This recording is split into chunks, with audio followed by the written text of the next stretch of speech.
Hello everyone, welcome to the third lecture of force and laws of motion. इससे पहले इस chapter का 2 और लेक्चर्स आ चुके हैं। पिछले लेक्चर में हमने Newton's first law of motion और उसके बाद इनर्शिया के बारे में पढ़ा था। यदि आपने उस वीडियो को नहीं देखा है, ऊपर आई बटन में लिंक मिल जाएगा, वहाँ से जाकर आप देख सकते हैं। और यदि आप इस चैनल पे नए हैं और चाहते हैं घर बैठे साइंस की पढ़ाई अच्छे से करें, तो इस चैनल को सब्सक्राइब करें और साथ ही साथ बेल आइकन का बटन भी दबाएं ताकि आने वाले वीडियोस की जानकारी सबसे पहले आप तक पहुंचे। तो चलिए शुरू करते हैं आज का ये lecture.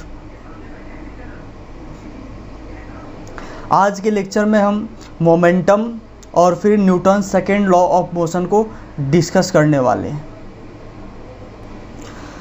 Newton second law of motion को पढ़ने से पहले एक इम्पॉर्टेंट कॉन्सेप्ट है जिसका नाम है मोमेंटम, उसको समझना है क्योंकि इसका use Newton second law of motion में आएगा। मोमेंटम की बात करें तो it is the quantity of motion content in a body. Momentum किसी भी बॉडी में कितना अमाउंट ऑफ मोशन, कितना क्वांटिटी ऑफ मोशन है, उसको हम मोमेंटम कहते हैं। ठीक है, इसका दूसरा डेफिनेशन है the product of mass and velocity of body is called momentum of the body. यानी किसी भी बॉडी का मोमेंटम उस बॉडी के वेलोसिटी और उस बॉडी का कितना मास है, इन दोनों के प्रोडक्ट के बराबर होता है। ठीक है, मोमेंटम कैसे क्वांटिटी ऑफ मोशन को डिफाइन करता है? जैसे कि दो चीज़ें हैं, एक यहाँ पे हम एग्जांपल के थ्रू समझेंगे। एक ट्रक है, ठीक है, और दूसरा हमारा एक बाइसिकल है। ठीक है, ट्रक भी 5 किलोमीटर पर आवर की स्पीड से मूव कर रहा है और बाइसिकल भी 5 किलोमीटर पर आवर स्पीड से मूव कर रहा है। ट्रक का मास जो है वो मान लेते हैं 100 kg है फॉर एग्जांपल। ठीक है, और बाइसिकल का जो मास है वो 10 kg है। अब यदि यही ट्रक, ये ट्रक हुआ और ये बाइसिकल हुआ, ठीक है, और यही ट्रक जिसका स्पीड 5 किलोमीटर पर आवर है और बाइसिकल का भी स्पीड, दोनों इसका भी 5 किलोमीटर पर आवर है, और दोनों एक साथ कहीं जा रहे हैं, ठीक है, और दोनों एक दीवार में धक्का मारते हैं। ठीक, यदि ट्रक वही 5 किलोमीटर पर आवर के स्पीड से उस दीवार को, किसी भी दीवार को धक्का मारता है तो ज़्यादा चांस है कि दीवार टूट जाएगा। ऐसा इसलिए क्योंकि उसका मास ज़्यादा है, उसका मास 100 kg है। लेकिन वही बाइसिकल अगर उसी 5 किलोमीटर पर आवर स्पीड से जा कर के उसी दीवार को धक्का मारता है तो चांस है दीवार टूटे या ना टूटे, लेकिन साइकिल का जो रिम है वो ज़रूर टेढ़ा हो जाएगा। बात समझ में आई? सो यहाँ पे पता चल रहा है दोनों का तो मोशन यानी स्पीड तो सेम ही है, दोनों का 5 किलोमीटर पर आवर, और ट्रक भी 5 किलोमीटर पर आवर स्पीड से चल रहा है और बाइसिकल भी 5 किलोमीटर पर आवर स्पीड से चल रहा है। लेकिन जब दोनों सेम दीवार को टक्कर मारता है, तो जब ट्रक टक्कर मारता है तो दीवार टूट जाता है, और वहीं जब बाइसिकल टक्कर मारता है तो उल्टे बाइसिकल का रिम टेढ़ा हो जाता है। तो इससे क्या समझ में आता है? इससे समझ में यही आता है कि एक्चुअल में जो उस मोशन का क्या इफ़ेक्ट पड़ेगा वो उसके मास पर डिपेंडेंट है। दोनों का मोशन 5 किलोमीटर पर आवर ही है, लेकिन चूंकि ट्रक का मास 100 kg है तो इसके उसी स्पीड के कारण उसका वो जो ट्रक है वो दीवार तोड़ देता है। लेकिन वहीं दूसरी तरफ बाइसिकल जो है उसका भी स्पीड ट्रक के बराबर ही है, 5 किलोमीटर पर आवर ही है, लेकिन चूँकि उसका मास कम है तो उसका इफेक्ट दीवार पर देखने के बजाय खुद उस पर दिख जाता है। ठीक है, सो इससे पता चल रहा है कि किसी भी बॉडी में कितना मोशन होगा, एक्चुअली कितना अमाउंट ऑफ मोशन है, वो उसके वेलोसिटी के साथ साथ उसके मास पे भी डिपेंड करता है। से अगर वेलोसिटी सेम है लेकिन मास अलग है तो उस मोशन का जो एक्चुअल अमाउंट होगा वो भी डिफ़र करेगा, क्योंकि उसका इफेक्ट भी अलग होगा। यहाँ पे देखने को मिला दोनों का जो मूव करने की स्पीड सेम था, लेकिन चूंकि दोनों का मास अलग अलग है तो दीवार पे दोनों का इफेक्ट अलग पड़ा। इसलिए हम कह सकते हैं कि दोनों में जो एक्चुअल अमाउंट ऑफ जो मोशन कंटेंट था वो अलग था, और वो डिपेंडेंट था दोनों के स्पीड और मास पे। तो दोनों का स्पीड तो सेम था, लेकिन मास वेरी कर गया तो अमाउंट ऑफ मोशन उसमें वेरी कर गया, और इसी को हम मोमेंटम बोलते हैं। इसी product of mass and velocity के अमाउंट को मोमेंटम कहते हैं उस बॉडी का, ठीक है। सो उस बॉडी का मोमेंटम, ट्रक का मोमेंटम 5 × 100 हो जाएगा, और वहीं बाइसिकल का मोमेंटम 5 × 10 kg हो जाएगा, ठीक है। वहीं यहाँ पे लिखा हुआ है the quantity of motion content in a body is called momentum. किसी बॉडी में एक्चुअली कितना क्वांटिटी ऑफ मोशन कंटेंट है उसको हम मोमेंटम कहते हैं, ठीक है। दूसरा उसी का डेफिनेशन है the product of mass and velocity of a body is called momentum. जिस भी बॉडी का मोमेंटम निकालना है उस बॉडी के वेलोसिटी और उस बॉडी के मास को हम मल्टीप्लाई करेंगे तो उसका मोमेंटम निकल जाएगा। मोमेंटम यानी उसमें एक्चुअल अमाउंट ऑफ मोशन कितना है, ठीक है। अब it is denoted by P. Momentum को पी से डिनोट किया जाता है। Momentum is a vector quantity, यानी इसमें मैग्नीट्यूड के साथ साथ डायरेक्शन दोनों होगा। मैग्नीट्यूड के साथ साथ इसमें डायरेक्शन दोनों होगा। मोमेंटम अभी हमने बताया it is a product of mass and velocity, तो मोमेंटम को डिनोट किया जाता है P से, is equal to m × v, where m is the mass of the body and v is the velocity of the body. बातें समझ में आई? इसी में हम आगे कंटिन्यू करेंगे। इसको मैं रब कर रहा हूँ, ठीक है। इसी में अगला पॉइंट हम कंटिन्यू करेंगे। अगले पॉइंट में हम लिखेंगे SI unit of momentum is kg metre per second. अब ये कैसे आया हम यहाँ पे प्रैक्टिकली देखते हैं। अभी हमने पढ़ा momentum P is equal to mass into velocity, ठीक है। और हमको मोमेंटम का SI यूनिट निकालना है। मास का SI यूनिट होता है kg और वेलोसिटी का मीटर पर सेकेंड। दोनों चूँकि मल्टीप्लाई में है इसलिए यहाँ पे हो जाएगा मोमेंटम का SI unit kg metre per second. कैसे आया मोमेंटम का SI unit kg metre per second? यहाँ पे समझ में आया। Momentum is equal to mass into velocity, mass का kg और वेलोसिटी का मीटर पर सेकेंड। इस तरह से मोमेंटम का SI unit kg metre per second. अगला पॉइंट है every moving body possesses momentum. जितना भी मूविंग ऑब्जेक्ट है, मूविंग बॉडी है, उसमें मोमेंटम होता है। यहाँ पर P is equal to m × v हमने पढ़ा। Momentum is equal to mass into velocity. किसी भी बॉडी में मास कितना भी हो, 100 kg मास क्यों ना हो, यदि उसका वेलोसिटी 0 होगा यानी वो रेस्ट में होगा तो उसका मोमेंटम 0 हो जाएगा। सो यहाँ पे एक बात क्लियर हुआ कि किसी भी बॉडी में मोमेंटम होने के लिए उसमें वेलोसिटी होना ज़रूरी ही है। मास तो उसका होगा ही, ये तो बाय नेचुरल उसमें मास होगा, लेकिन उसमें मोमेंटम होने के लिए उसमें मास के साथ साथ वेलोसिटी होना भी ज़रूरी है। अगर वेलोसिटी 0 होगा तो उस बॉडी का मोमेंटम 0 होगा, ठीक है। उस बॉडी का मोमेंटम भी 0 होगा। इसलिए यहाँ पे लिखा हुआ है सेकेंड पॉइंट में every moving body possesses momentum. जितना भी मूविंग ऑब्जेक्ट है उसमें मोमेंटम होगा। ऐसा इसलिए होगा क्योंकि उसमें मास तो है ही, और चूंकि वो मूव कर रहा है तो उसमें वेलोसिटी भी है, और मास इंटू वेलोसिटी मोमेंटम होता है। So every moving body is having momentum. एक और इम्पोर्टेंट बात, यहाँ पे जो चीज़ें भी समझाने के साथ साथ लिखाया जा रहा है आप उसको कॉपी पेन से नोट करें, और यदि एट अ टाइम नहीं नोट कर पा रहे हैं तो स्क्रीनशॉट ले लें, बाद में उसको ज़रूर नोट करें। नोट करने से आपके पास एक बेहतर नोट्स होगा जो कि आपको चैप्टर को समझने में काफ़ी आसानी से मदद करेगा, ठीक है। अब एक और पॉइंट हम नोट करके लिखेंगे। यहाँ पर एक पॉइंट नोट बनाकर लिखेंगे the momentum of a body is directly proportional to its mass and velocity. किसी भी बॉडी का मोमेंटम उस बॉडी के मास और उसका वेलोसिटी दोनों से डायरेक्टली प्रोपोर्शनल होता है। अभी हमने पढ़ा momentum P is equal to mass into velocity, ठीक है। चूँकि दोनों ऊपर ही हैं और प्रोडक्ट में है तो ऐसे भी लिख सकते हैं P is directly proportional to mass and p is directly proportional to velocity. ऐसा इसलिए चूँकि इक्वल साइन के उस पार भी दोनों इक्वल साइन के इधर भी ये भी प्रोडक्ट में है और ये भी ऊपर ही है, ठीक है। सो दोनों डायरेक्टली प्रोपोर्शनल हो जाएगा। इसका मतलब ये हुआ कि अगर मास बढ़ेगा तो मोमेंटम बढ़ेगा, मोमेंटम भी बढ़ेगा, वेलोसिटी बढ़ेगा तो मोमेंटम बढ़ेगा, मास भी बढ़ेगा और वेलोसिटी भी बढ़ेगा तो उसका फिर भी उसका तब भी उसका मोमेंटम बढ़ेगा। बात समझ में आई? एग्जाम्पल के तौर पर यदि किसी बॉडी का मास 10 kg है और उसका वेलोसिटी 5 km/h है तो उसका मोमेंटम हो जाएगा 50।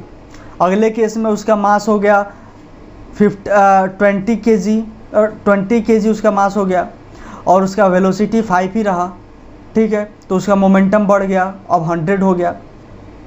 अगर मास हमारा 10 रहा और उसका वेलोसिटी 10 हो गया फिर भी तब भी उसका मोमेंटम 100 हो गया।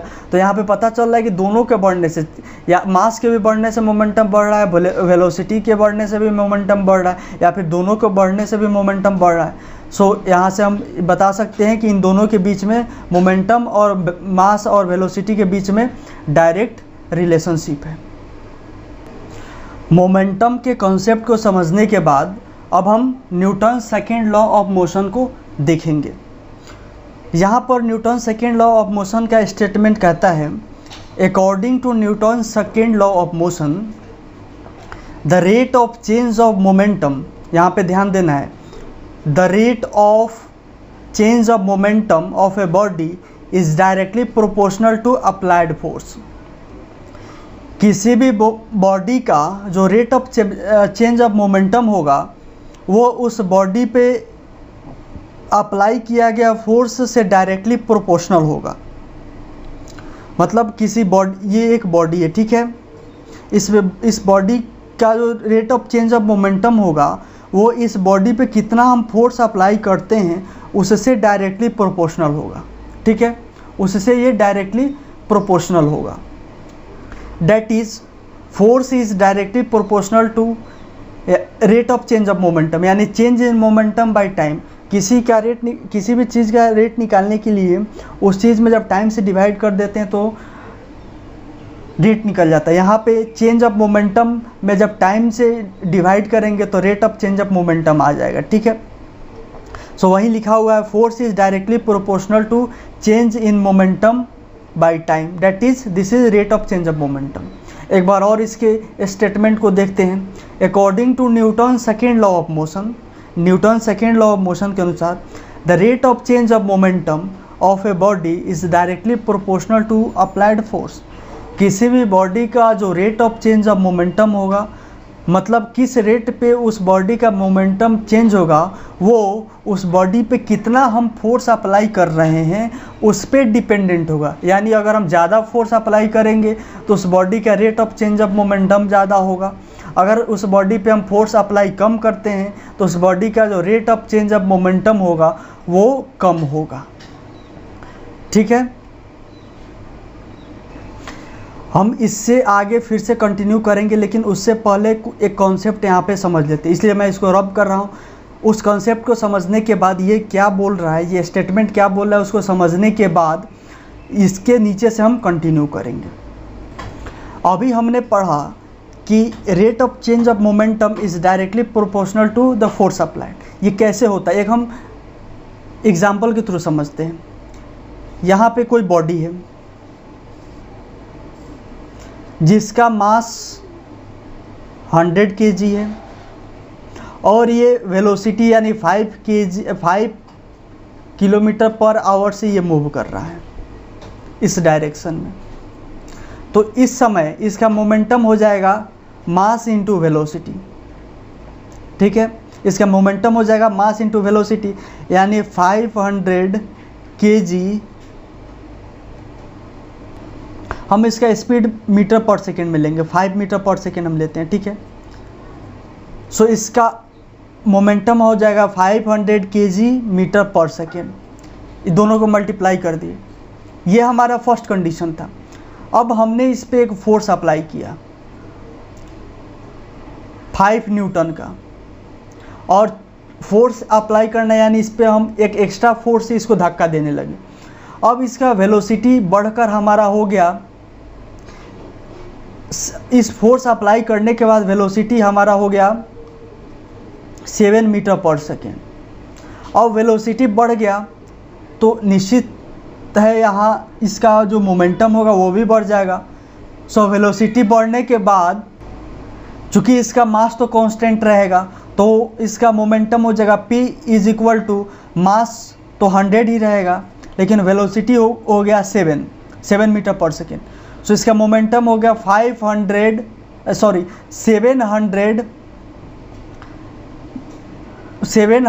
kg metre per second. बात समझ में आई। एक थर्ड कंडीशन लेते हैं, जब हम यहाँ पे 5 के बदले अब हम 8 न्यूटन का अप्लाई किए फोर्स।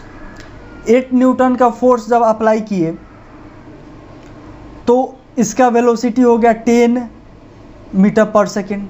अब इसका मोमेंटम हो जाएगा, चूँकि मास तो सेम रहेगा लेकिन वेलोसिटी बढ़ा तो मोमेंटम भी बढ़ेगा, तो मोमेंटम अब हो जाएगा 10 × 100 is equal to 1000 kg metre per second. अब यहाँ पे क्या चीज़ें हमको देखकर समझ में आ रही हैं। इनिशियली हमने कोई फोर्स नहीं अप्लाई किया था इस बॉडी पे, तो वो अपने मास और वेलोसिटी के साथ मूव कर रहा था और उसका अपना मोमेंटम था 500 kg पर सेकेंड। सेकेंड केस में जब हमने 5 न्यूटन फोर्स जब इस पर अप्लाई किया तो उसका वेलोसिटी बढ़ गया। वेलोसिटी बढ़ गया तो उसका मोमेंटम 700 मीटर पर सेकेंड हो गया। थर्ड केस में जब हमने और फोर्स को बढ़ाया, यानी 8 न्यूटन जब फोर्स को कर दिया, 5 से अब 8 न्यूटन कर दिया एक्स्ट्रा फोर्स को, तो उसका वेलोसिटी और बढ़ गया, 10 मीटर पर सेकेंड हो गया और उसके कारण उसका मोमेंटम और ज़्यादा हो गया, यानी अब 1000 kg मीटर पर सेकेंड हो गया। सो यहाँ पे पता चल रहा है कि जितना जैसे जैसे फोर्स हम जितना ज़्यादा बढ़ा रहे हैं, rate of change of momentum वो बढ़ रहा है। अब rate of change of momentum क्या हो जाएगा, इनिशियल मोमेंटम 500 था, जब हमने 5 न्यूटन का फोर्स लगाया तो मोमेंटम हो गया हमारा 700, तो दोनों initial minus final minus initial को घटाएंगे तो 200 हुआ, दोनों के बीच का डिफरेंस 200 आया। ठीक है, उतना ही समय में अगर हम 8 न्यूटन का अप्लाई किए तो 1000 हो गया, फाइनल मोमेंटम हमारा 1000 हो गया। तो 1000 में से इनिशियल अगर माइनस करते हैं तो 500 kg मीटर पर सेकेंड हो जा रहा है। यानी जैसे जैसे हम फोर्स बढ़ाते जा रहे हैं, रेट ऑफ चेंज यानी इनिशियल और फाइनल के बीच का जो डिफरेंस बढ़ते जा रहा है। सो इस प्रकार समझ में आया कि जो हमारा rate of change of momentum है वो डिपेंड करता है कि कितना हम फोर्स अप्लाई कर रहे हैं। अगर कम फोर्स अप्लाई करेंगे तो रेट ऑफ चेंज भी कम होगा। जैसे यहाँ पे 5 न्यूटन अप्लाई किए तो चेंज जो है वो अभी फिलहाल यहाँ पे केवल चेंज की बात हो रही है, जब इसमें टाइम से डिवाइड करेंगे तब रेट ऑफ चेंज आएगा। लेकिन अगर चेंज की बात करें तो जब 5 न्यूटन अप्लाई किए तो चेंज हमारा आया 200, चूँकि 700 माइनस 500 इज इक्वल टू 200। अगर 8 न्यूटन का अप्लाई किए तो चेंज हमारा आ गया 500, चूँकि फाइनल हमारा था 1000, तो उसमें से इनिशियल 500 घटाए तो चेंज जो आया वो हमारा 500 आया। इस प्रकार हमें पता चल रहा है कि जितना ज़्यादा हम फोर्स अप्लाई कर रहे हैं, चेंज इन मोमेंटम उतना ही ज़्यादा बढ़ते जा रहा है। सो अभी हमने जो स्टेटमेंट में बताया था वो यहाँ पे एग्जांपल के थ्रू क्लियरली बता दिया गया। आशा है कि आपको बातें समझ में आ गई होंगी। अगर कहीं पे भी थोड़ा सा कन्फ्यूज़न है तो वीडियो को आप फिर से दोबारा देखेंगे, चीज़ें निश्चित तौर पे क्लियर हो जाएंगी। अब हम जो force is directly proportional to change in momentum by time लिखे थे, वहाँ से हम कंटिन्यू करेंगे। न्यूटन सेकेंड लॉ का स्टेटमेंट लिखने के बाद हमने लास्ट में ये लिखा था, force is directly proportional to change in momentum by time. ठीक है, अब इसको हम आगे लेकर बढ़ेंगे। इसको ऐसे लिख सकते हैं, फोर्स को F से डिनोट करेंगे, is directly proportional to change in momentum. क्या होगा, किसी भी चीज़ का चेंज कैसे निकलता है, इनिशियल फाइनल माइनस इनिशियल। हम मान लेते हैं कोई बॉडी जिसका इनिशियल मास तो कांस्टेंट ही होगा, किसी भी बॉडी का मास मान लेते हैं m है जो कि कांस्टेंट रहेगा। इनिशियल वेलोसिटी उसका u था, तो इनिशियल मोमेंटम इसका हो जाएगा मास इंटू इनिशियल वेलोसिटी, तो m u उसका इनिशियल मोमेंटम हो जाएगा। और बाद में उस बॉडी का जो वेलोसिटी बढ़कर v हो गया, u से उसका वेलोसिटी v हो गया। अब चूंकि उसका मास तो सेम है तो फाइनल मोमेंटम हो जाएगा मास इंटू फाइनल वेलोसिटी। ये हो गया हमारा फाइनल, ये हो गया हमारा इनिशियल। ठीक है, ये हमारा फाइनल था, ये इनिशियल। मास तो हमारा दोनों में कांस्टेंट ही होगा क्योंकि बॉडी सेम है। सो चेंज निकालने के लिए क्या करेंगे, जो हमारा फाइनल आया उसमें से हम इनिशियल को घटा देंगे, तो एम भी यानी final momentum minus initial momentum. Initial momentum यानी mass into initial velocity, final momentum यानी मास इंटू फाइनल वेलोसिटी। इन दोनों को जब घटा देंगे तो हमारा चेंज आ जाएगा। और इसी चेंज में जब हम टाइम से डिवाइड कर देंगे तो रेट ऑफ चेंज यानी किस रेट पे चेंज हो रहा है वो आ जाएगा। सो हम यहाँ पे हम लिखेंगे चेंज इन मोमेंटम के बदले लिखेंगे final momentum that is mass into final velocity minus initial momentum that is, यहाँ पे एक बार और मैं लिख दे रहा हूँ, फाइनल मोमेंटम माइनस यहाँ पे नीचे की तरफ momentum minus initial momentum by time. ठीक है, फिर हम इसको ऐसे लिख सकते हैं F is directly proportional to final momentum हो जाएगा mass into final velocity minus initial momentum mass into initial velocity u। हमने मोशन में भी पढ़ा हुआ है, इनिशियल वेलोसिटी को स्मॉल u से डिनोट करते हैं, फाइनल वेलोसिटी को स्मॉल v से। ठीक है, बाय टाइम के जगह पे हम t लिख देंगे। अब इसको हम ऐसे लिख सकते हैं f is directly proportional to, इसमें हम मास को कॉमन ले लेंगे। मास को जब कॉमन लेंगे यानी इसको बाहर निकाल लेंगे तो ब्रैकेट में हमारा आ जाएगा v minus you by T, v यानी final velocity minus initial velocity by T. हमने मोशन में पढ़ा था change rate of change of moment, rate of change of velocity is called acceleration. मतलब कि final velocity minus initial velocity by time is equal to acceleration, हमने motion में पढ़ा हुआ था। सो यहाँ पे हम लिख देंगे force is directly proportional to m mass, और इसके बदले ये हमारा हो गया final velocity minus initial velocity by time t, ये हमारा हो गया एक्सीलरेशन के बराबर। तो force is directly proportional to ma। इतना समझ में आया ये कैसे हुआ। यहाँ पे हम m को बाहर कर दिए और ब्रैकेट में हमारा आ गया v minus you by t, और हम जानते हैं final velocity minus initial velocity by divided by t is equal to acceleration, यानी rate of change of velocity is called acceleration. यहाँ पे rate of change of velocity ना है, final velocity minus initial velocity by time t is equal to acceleration. So अगले step में हम force is directly proportional to mass, और इसके जगह पर हमने एक्सीलरेशन पुट कर दिया। ठीक है, अब मैं इसको रब कर रहा हूँ चूँकि यहाँ पे जगह नहीं है, फिर आगे मैं कंटिन्यू करूँगा इसी के नीचे, आप भी उसके नीचे से कंटिन्यू करेंगे। सो यहाँ पर आ चुका था force is directly proportional to mass into acceleration.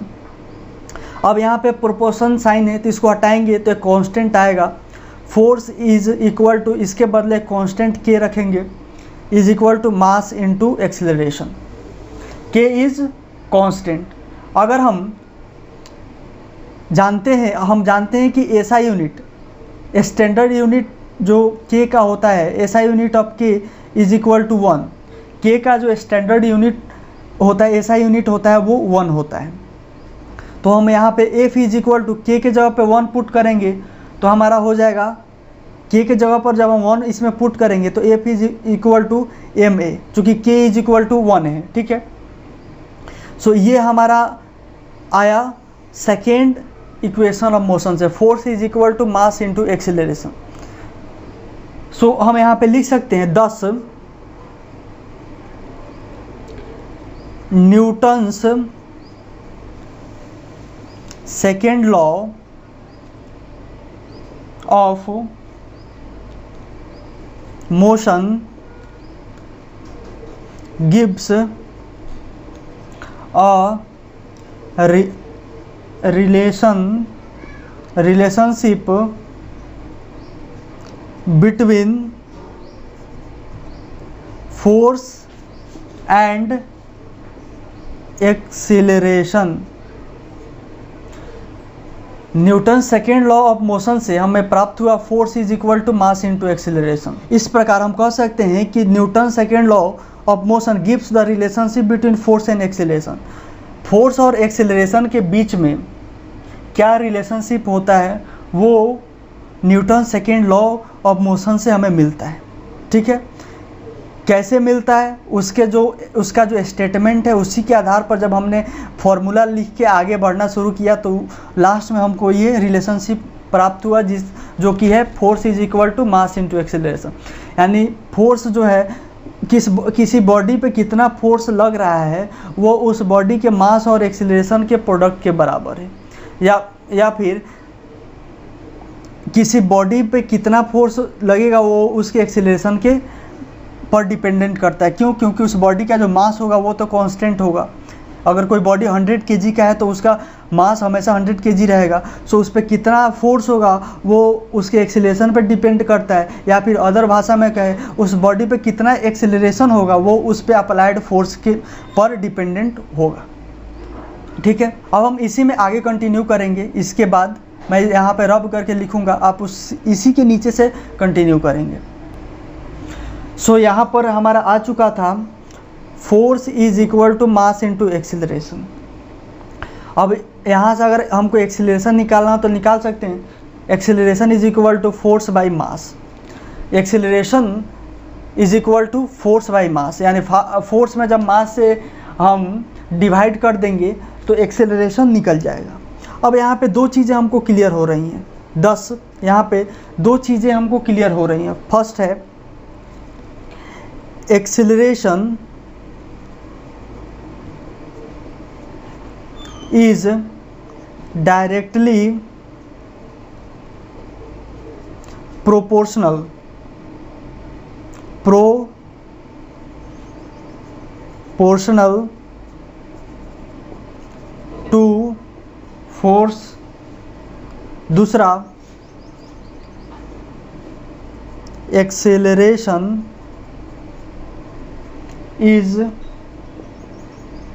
inversely